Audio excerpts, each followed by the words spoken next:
Senang sekali bisa bertemu dengan saudara. Selamat bergabung di channel ini. Hari ini kita akan belajar dari satu firman Tuhan dengan tema merespon akhir zaman.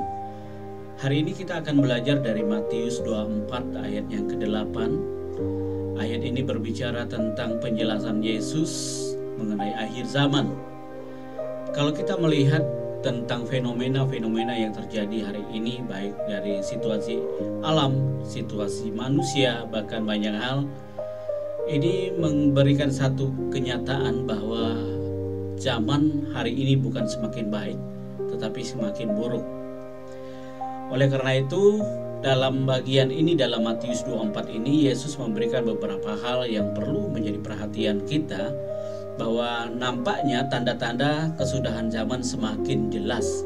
Kalau Yesus mengatakan kerajaan Allah sudah dekat, maka hari ini pun sudah semakin dekat, di mana kita ada dalam situasi yang sangat sulit. Seringkali terjadi peperangan, seringkali terjadi masalah.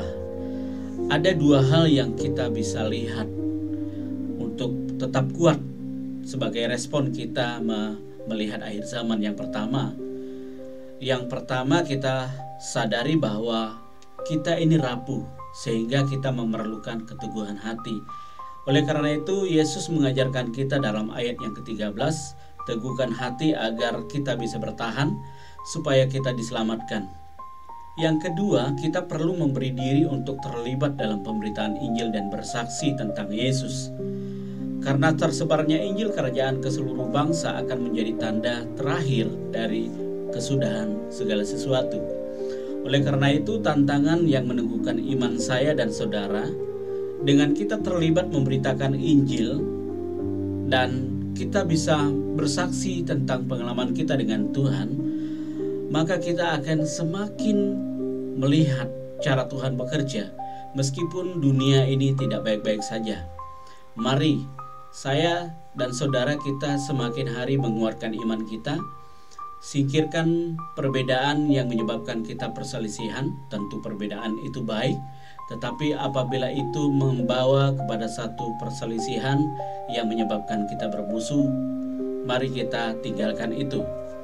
Kemudian mari kita semakin dekat dengan doa kepada Tuhan sebagai bentuk dari ketaatan dan sebagai bentuk dari penyembahan kita kepada Tuhan. Dan jangan lupa merenungkan firman, karena itulah yang akan memberikan kekuatan bagi kita. Belajarlah hidup dalam iman ketika pergumulan, masalah, tantangan yang kita hadapi. Mari kita mulai melihat dari kacamata Tuhan, yaitu percaya bahwa Tuhan tidak pernah meninggalkan kita. Oleh karena itu saudara, bagaimana respon saudara tentang kondisi akhir zaman ini? Silakan tulis di komentar saudara. Saya rindu sekali lagi kita bersahabat untuk bertumbuh di dalam Kristus. Mari kita semakin mengerti tentang iman kita kepada Tuhan yang telah memberikan keselamatan bagi saya dan saudara. Salam, selamat beraktivitas.